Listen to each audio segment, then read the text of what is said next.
The Chiefs and Vikings are the only two undefeated teams left in the NFL this season. And while the Chiefs are much less surprising, the Vikings have actually been far more convincing through 4 games. They're currently tied with the Saints for the league lead in points differential and are the only team that's in the top 5 of both points scored and points allowed so far this season.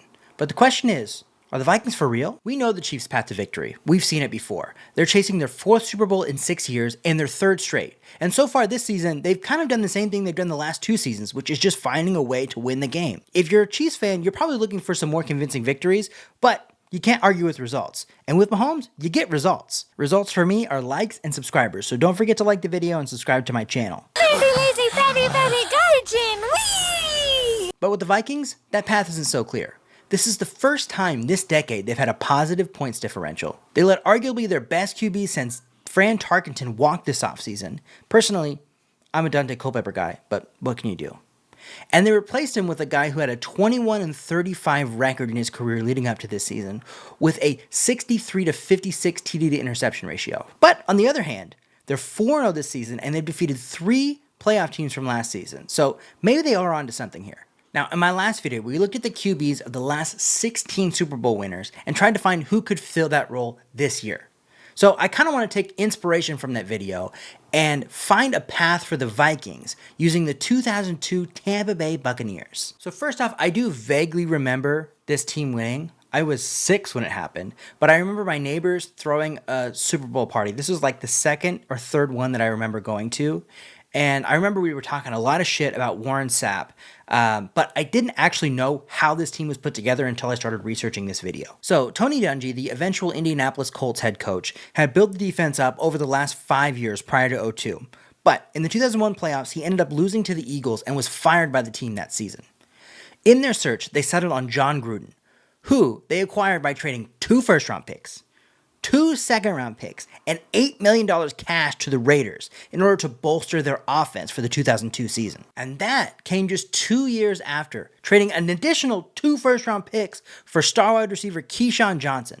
So the Glazer ownership group, which took over in '95, was obviously focused on winning a championship. You might be asking, well, how does this at all relate to the 2024 Vikings? Well, John Gruden became the youngest coach in NFL history to win a Super Bowl at the age of 39 when he did it in 2002. It just so happens that Kevin O'Connell is 39 this year. Not only that, Keyshawn Johnson signed what was the biggest wide receiver contract in the league after he was traded in 2000.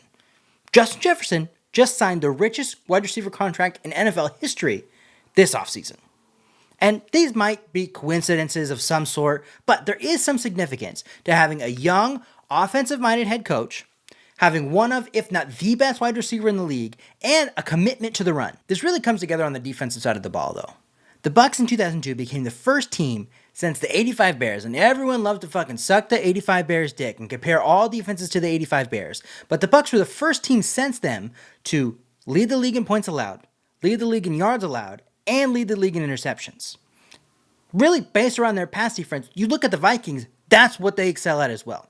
In the first 4 games, they have not allowed a PFF grade above 69 to any of the quarterbacks that they've gone against. And you look at those 4 quarterbacks, that's a pretty impressive stat. First week, they go against Daniel Jones. Anybody can do that to Daniel Jones. But then they followed up with Brock Purdy, CJ Stroud, and Jordan Love. None of those quarterbacks went above 69. And of the 4, Brock Purdy is the only one to not throw multiple interceptions against the Vikings. If you watched the last video, then you would know that even though it's a passing league, no 5,000-yard passer besides Patrick Mahomes has ever won the Super Bowl the year that they threw for 5,000 yards. So, while the passing offense might get you to the Super Bowl, the passing defense is going to be the thing that brings it home for you once you get there. And that's where I think the Vikings made one of the best big-picture moves in recent memory when they let Kirk Cousins walk this offseason. Originally, they thought they were going to give the keys to J.J. McCarthy and allow him to struggle through this season. However, due to his injury, Sam Darnold is running this team and is playing better than he ever has. And while that's a low bar, he's playing better than most quarterbacks in the NFL right now. And while all these teams are overpaying to find their Tom Brady, their Patrick Mahomes, their Peyton Manning, the Vikings may well have just found their Brad Johnson, the Bucs' Super Bowl winning quarterback in 2002. Johnson was a 9th round pick in 1992. Yeah, you heard that. The 9th round. We didn't even have 9 rounds anymore. And he kind of just bounced around over the next decade, including playing in the World League with the London Monarchs. That's a precursor to NFL Europe, which was a developmental league that the NFL developed and trying to grow the game globally. But in 2001, the year prior to Gruden arriving, he signed with the Bucs and became their starter for Tony Dungy. He led them to the playoffs, ultimately losing that year, but he became the first Bucs QB to lead the NFC in passer rating and set new team records for passing touchdowns with 22 and completion percentage. And while it's not a straight across comparison, Sam Darnold finds himself in his 7th season in the league, and he really has nothing to write home about so far. He was highly touted coming out of USC, but his time with the Jets sucked. His time with the Panthers, while it started off great, sucked. He kind of refurbished his image as a backup with the Niners, and now he backed into this starting job with Minnesota. But he's 4-0. He's got an 11-3 touchdown to interception ratio, and he might be just pulling it together. But the best part about Sam Darnold in 2024 is that he's only taking up 1.96% of the Vikings' overall cap, which allows them to spend money elsewhere, like on a solid offensive line, the best wide receiver in the league, and a top 5 defense, which is really how you can win a championship. And that's where the Brad Johnson comparison comes in, right? You don't stick around the NFL for 10 years as a quarterback if you're not talented. Regardless of what your situation is, talent will keep you alive. And that's kind of what's happened for Sam Darnold, because based on his results as a starting quarterback so far, he should not be anywhere near the league. However, he's always had talent, and he's just been in bad situations that his talent doesn't rise him above. But that's why there's only so many quarterbacks that end up winning a Super Bowl. Because even the great ones sometimes only win once because that's the only time you can really get it all together for them. Otherwise, you need to be building a team that doesn't focus solely on the quarterback being great to win a Super Bowl. Patrick Mahomes might be the only outlier for that.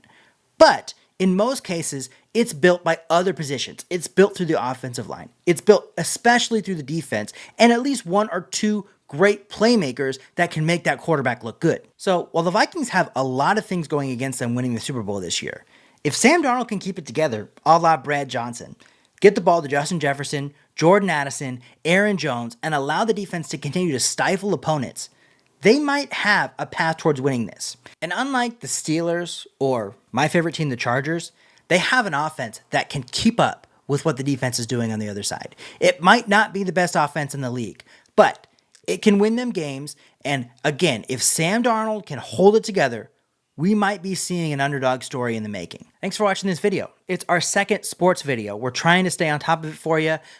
If you enjoyed it and if you're liking our shorts, make sure that you like and subscribe. And if you haven't seen it yet, check out the last video that we did actually over here, right there, that we did on QBs from last week. Otherwise, make sure you subscribe to the channel there, and we'll catch you next time. See ya!